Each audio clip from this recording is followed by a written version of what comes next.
welcome to the X22 Report. My name is Dave, and this is episode 169, and today's date is September 21st, 2013, and the title of this episode is the Saturday Current Economic Collapse News Brief, and we are going to get right into the economic collapse news.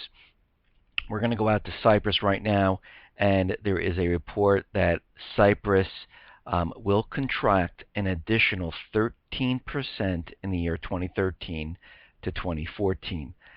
They readjusted their figures, and the Cyprus economy will contract this amount, and this was reported by the IMF, ECB, and EC. What they're saying is that things aren't going as well as they thought. After they robbed the people of their money and they put capital controls on for over, it's going to be a total of a year, because they said in January of 2014 they're going to start releasing the capital controls.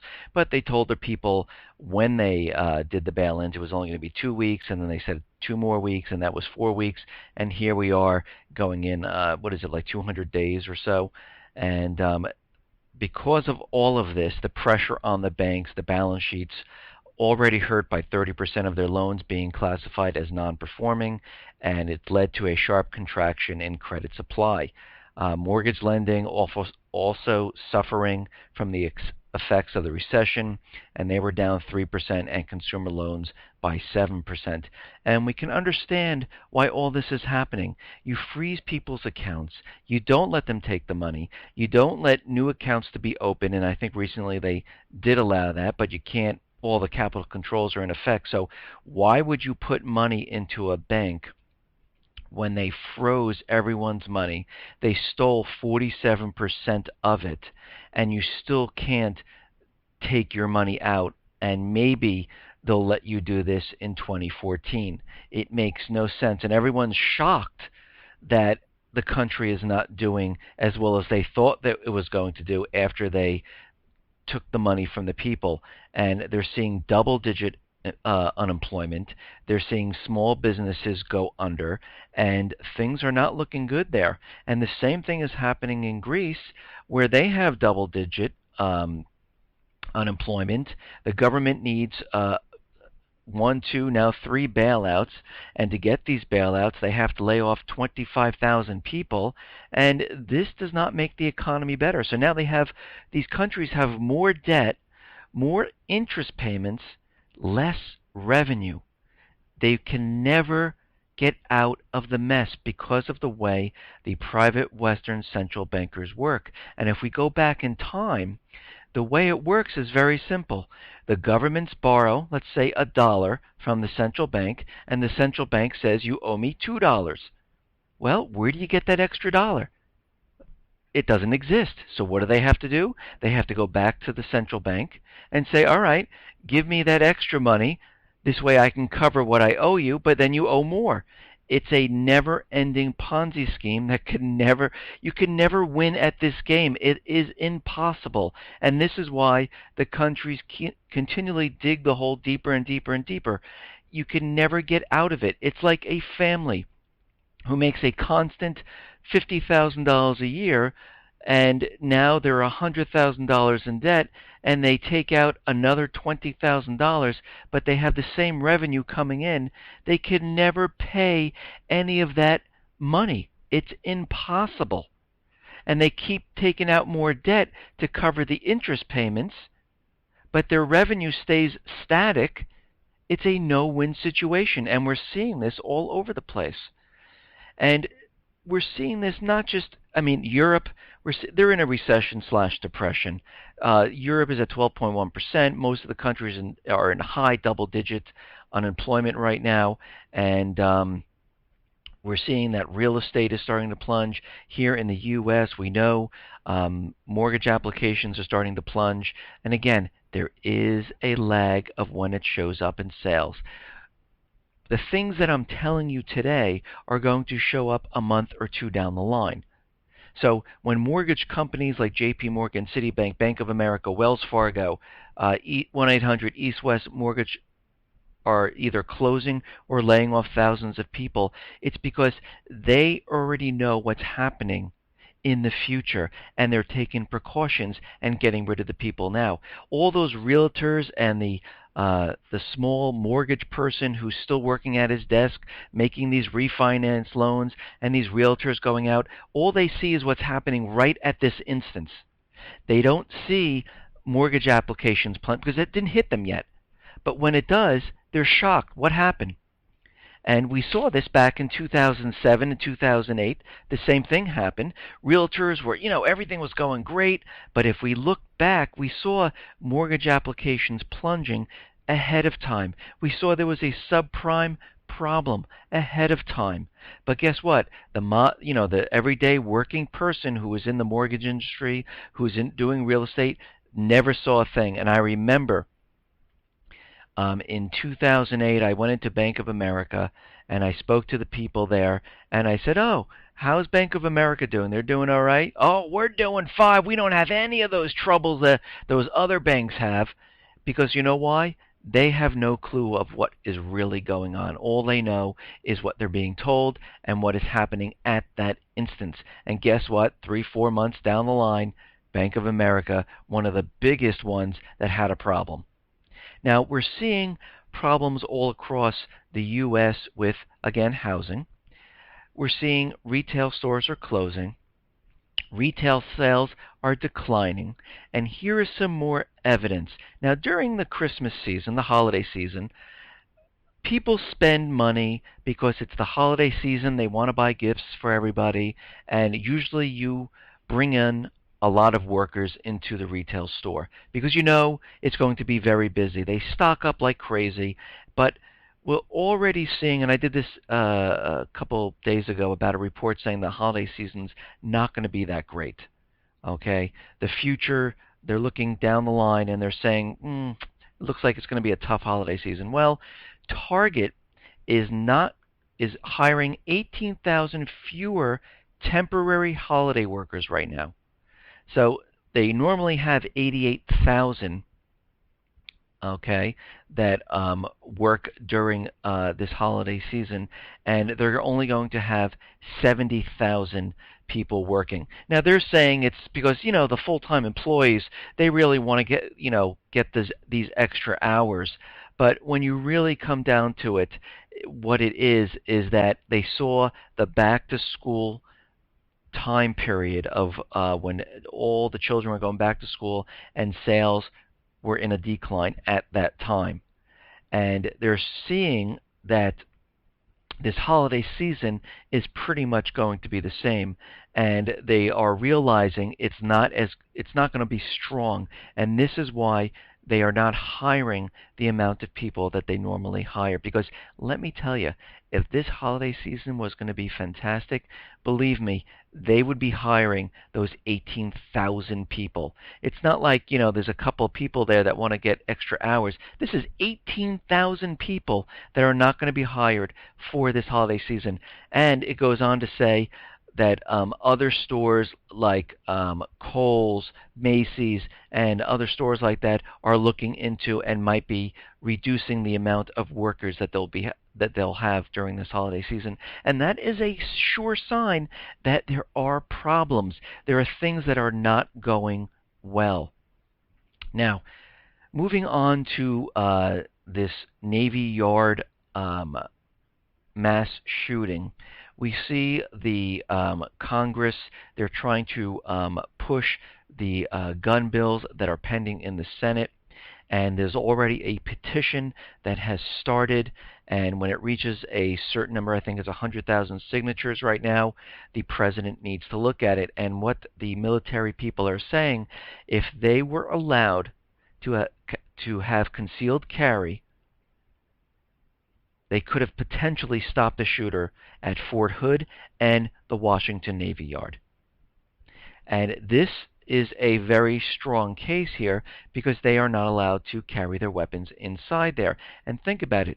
In all of the shootings and every place that you looked at, it has always been in a gun-controlled area where the perpetrator that came in knew that people did not have guns.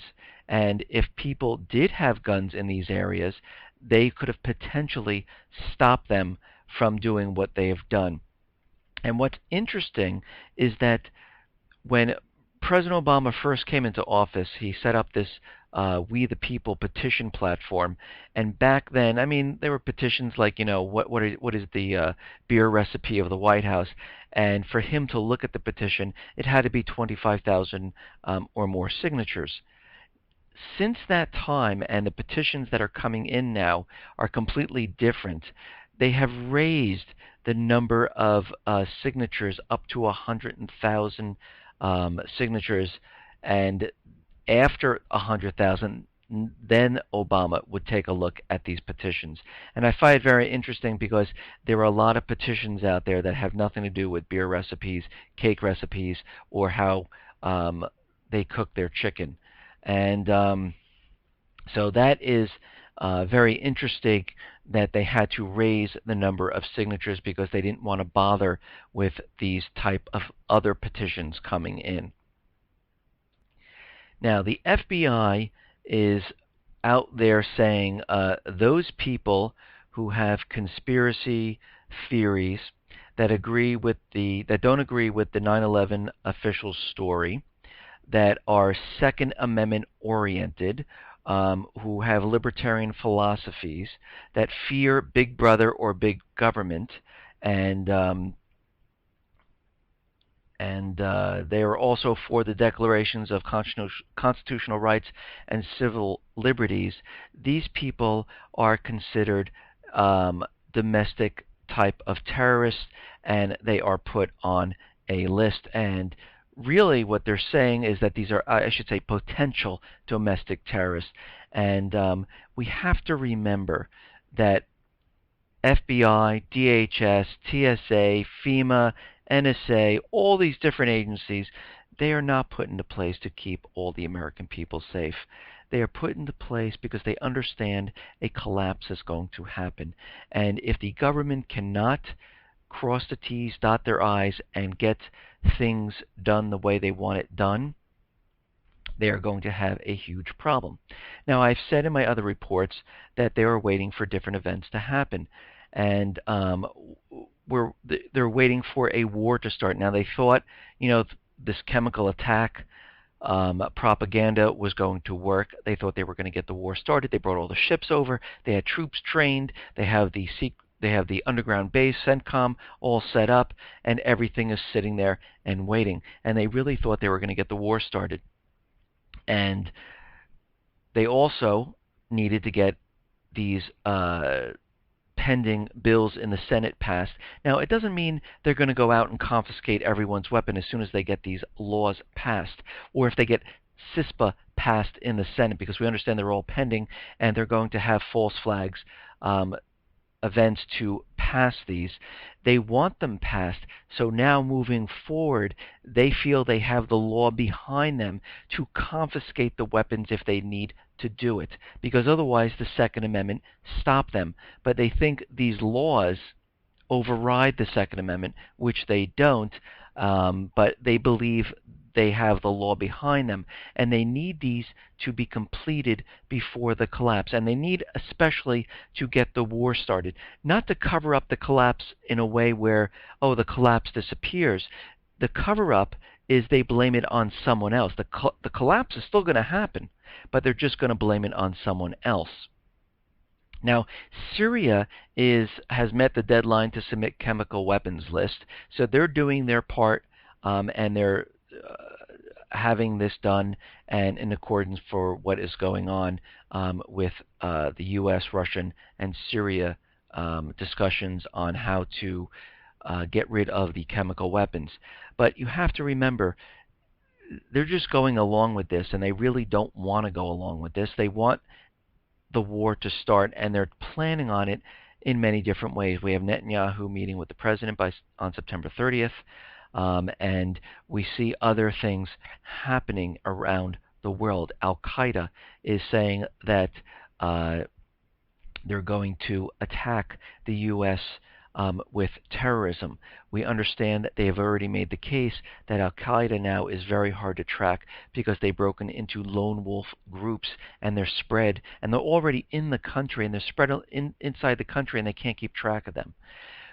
We understand now that they are trying to set up some type of false flag because they need to bring this horrific event to the front door of the American people because they saw from the polls that the American people do not care if there is a chemical attack in Syria because that's Syria's problem. Congress is not behind having a strike in the Middle East. The Obama administration only had around 9 or 10% support for this, and the American people were completely against this, and they understand this now. So the next phase of this is to bring this here to America because they need to shock the people just like 9/11. And we can see that Australia's defense forces are going to maintain a battle-ready status in the Middle East area to back up the United States and England and France because they understand that this is not going to go away. And that's why Russia continually has their fleet in the Mediterranean. They are up by 11 ships now. The fleet in the Mediterranean for the U.S. is still there, and they are still talking about strike, strike, strike. And what has happened now in Nairobi, Kenya, there was a gunman that shot and killed about 22, injured about 500, and this supposedly is an Israeli-owned mall, and they are now blaming this on a. They're saying that this is a terrorist attack. It was a form of Al-Qaeda, and they were aiming for white people and Israelis, and they let all the Muslims out. And they're trying to build this up to be some type of terrorist attack, and here Al-Qaeda is out there creating terror. And we also see there was a report saying Al-Qaeda now is running a chemical weapons program. The United States Attorney's Office for the Eastern District of New York has said Al-Qaeda is running a chemical weapons program and may acquire weapons of mass destruction in the future. And we can see what they're trying to do here. And it could very well be, since they've been using the false flag of chemical weapons for quite a while. It's not like on August 21st they just said, the Syrian people used chemical weapons. They've been continually saying chemical weapons, chemical weapons, chemical weapons, and now they're saying that the chemical weapons are being manufactured now by Al-Qaeda. So let's put all this into perspective. The U.S., the Pentagon now is funding and training the Syrian moderates. Now, what are the Syrian moderates? Well, those are the non-Al-Qaeda fighting forces on the Free Syrian Army who are fighting against Assad. The reason why they say only now the moderates is because the U.S. military came out and said, wait a minute, I thought Al-Qaeda was our enemy and they're the terrorists. Why are we going out and training them and funding them? So, of course, the U.S. government said, oh, no, we're just training the moderates out there. We're not doing that with the Al-Qaeda. So Al-Qaeda now is kind of broken off, and they're building their ranks up, which we still know is a secret operation of the CIA, and they're the ones who created them and funding them. Al-Qaeda now has made threats in the U.S. saying they're going to attack the U.S. and use terrorism to get the United States back. And we see that there are they're making the case that there's lone wolves and Al-Qaeda presence in the U.S. We understand that they're saying that Iran and Syria, the Al-Qasim and the Syrian Electronic Army, could be combining to attack the United States. So this is, I'm not making this up. This is what they're saying. So we have Al-Qaeda, we have the Syrian Electronic Army and Al-Qasim combining to attack the financial institutions. We have Al-Qaeda making announcements that there'll be terrorism in the U.S. We have a report now from the United States Attorney's Office saying that Al-Qaeda is running a chemical weapons program. And this is a former FBI Assistant Director, John Miller, documented and obtained information that, yes, Al-Qaeda are working to develop chemical weapons. So what do we have here? We have an attack on the financial institutions by both Iran and Syria.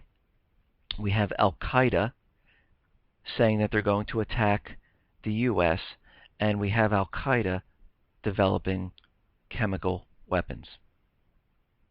And when people in the U.S. hear Al Qaeda, the first thing that comes to their mind is terrorism. So, what are they planning here? We've just seen an Al Qaeda type of terrorism act in an Israeli-owned mall, and they let the Muslims go, and they were shooting at white people and Israelis. This is what the report's saying. So, from all of this, we can expect something to happen. But what else do we know? We also know that the FBI is putting out many, many warnings that the financial and the stock market will be under some type of cyber threat throughout this fall and early winter. We also understand that there is a power drill simulation going on that will simulate cyber attacks, bombs that could affect the power grid or the water supply.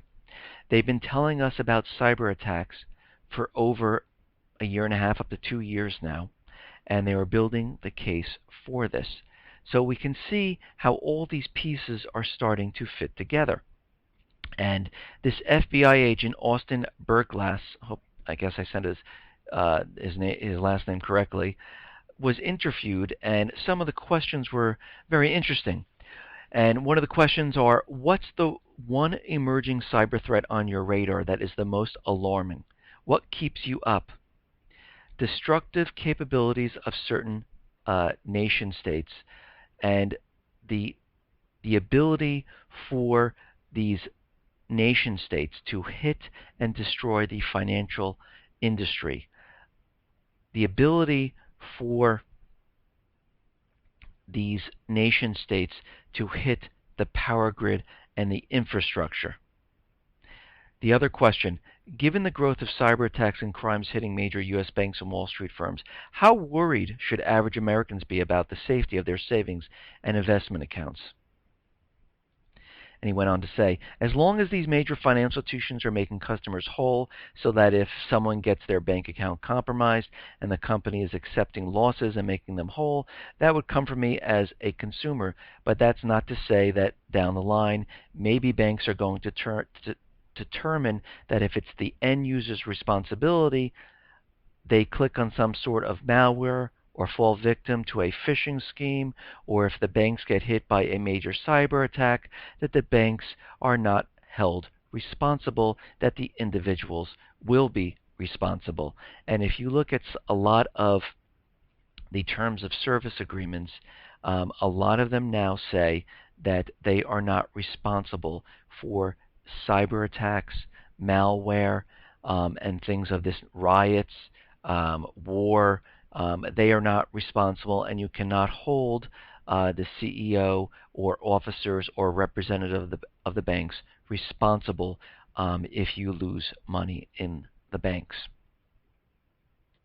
And he also went on to say that we have had lots of instances where DDoS attacks were used to penetrate banking systems by shutting down the online banking platforms and then doing ejections into the network and gaining access to people's accounts, to the main databases of where their accounts are held, and they are able to manipulate the different numbers in the bank account.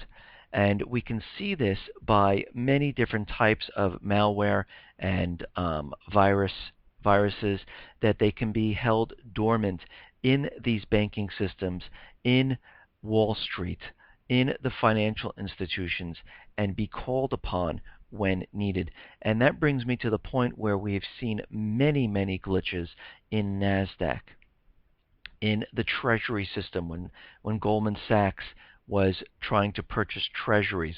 We've seen it in Amazon. We've seen it in Netflix, Vine. We've seen it in many different areas, banks have been brought down by cyber attacks. I believe what's going to happen, because they're trying to make this case, that during this false flag event by Al Qaeda, um, they will also bring in some type of cyber attack that will infiltrate the Wall Street or the banks, and this will allow uh, the government to cover up, the Fed to cover up what's going to happen with this collapse. Now, I've been talking a lot about this, and I went on yesterday saying about, that the Fed pretty much controls the entire market. It's an illusion. They make up the numbers what they want them to be, and the Bank of International Settlement is saying that the current situation on the financial markets is worse than before the Lehman bankruptcy. Central banks have lost control of the debt tide, and it's going to end very, very badly. All previous imbalances are still there. Total public and private debt is 30 percentage points as measured by the gross national product of developed countries, and we have a whole new problem with bubbles in emerging markets, which will end in a boom-bust cycle. Now, you have to remember that the Fed right now is telling us that there are no bubbles. They told us this prior to 2007, 2008. The Bank of International Settlements are telling everyone that there is bubbles forming, and we know that there are because we know what is happening. We understand the Fed is pumping up the stock market. The Fed is pumping up housing. They're manipulating GDP, inflation, unemployment to mask and keep the illusion going so no one is the wiser. I've said this before, that the Fed, central bankers, the powers that be, will not let gold rise. They will continually push it down. Every time you see it make a dramatic upswing, you'll see it make a dramatic downswing. All these people are talking about fundamentals and all of these different things. Yes, in an open, free market, that would work perfectly. This is a controlled, illusionary market. It is not real. All that stuff that's talking about when they keep saying gold is going to swing up now, now it's going to make gains, and they can't understand it. Wait, why did gold go all the way down? What's going on here? They are doing this on purpose. Why is the stock market rising to all-time new highs? Does it make sense to anybody? Of course it doesn't.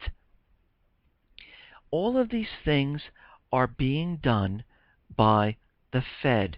They are creating this illusion. They are buying all these treasury bonds because there are no buyers when the sellers want to get rid of them. So they are purchasing them. They are manipulating the numbers as much as they possibly can, and they continue to manipulate them because when it doesn't fit what they need, they manipulate them again. Just like we saw with GDP. I mean, they're going all the way back to 1929 and recalculating everything. So it shows up as a positive GDP because they have to keep the illusion going. They're not waiting for a certain market benchmark to hit so they can taper. If so, their manipulated numbers, they would have done that already. But they already know. If they taper, it's done. We're screwed. That's it. But to the American people and to all the mouthpieces on the corporate media, this is what they're feeding everyone. They are waiting for this huge event to hit. And then you will see things happen. They need to get the war started to cover up. It makes it a lot easier for them to blame it on another country because this implosion is going to be nothing that we have ever seen. The economy is going to crash so hard. You thought it was bad last time? You thought losing 38% of people's wealth was bad last time? This time, that's going to look like it is nothing. And especially with, I mean, this is the end part. This is the part where there's no like, oh, let's create jobs again. There are no jobs. Oh, let's print more money to help out the banks again. No, the banks against it's now there are no bailouts. There are only bail-ins. The 2012 FDIC Bank of England document under the Frank Dodd Act. No more no more bailouts. It's only bail-ins. So you know exactly what they're planning. If you're still not convinced, keep doing what you're doing, and listen to the corporate media, just like everyone did in 2007, 2008, where they told you, oh, there's no recession, everything's going to be fine, don't worry about it, keep buying houses, and we saw how well all of that worked out. They are building this up, and they have no escape. So all they can do is print or create money. This is not going to end well. It is not going to be good for anyone. And this is why you see DHS, TSA, FEMA camps. They are not, I hear people, and this is a very confusing, they're not trying to destroy the dollar. They already know it is. Listen, everyone, thanks a lot for listening. Be well, be safe, and especially be prepared. Thanks a lot.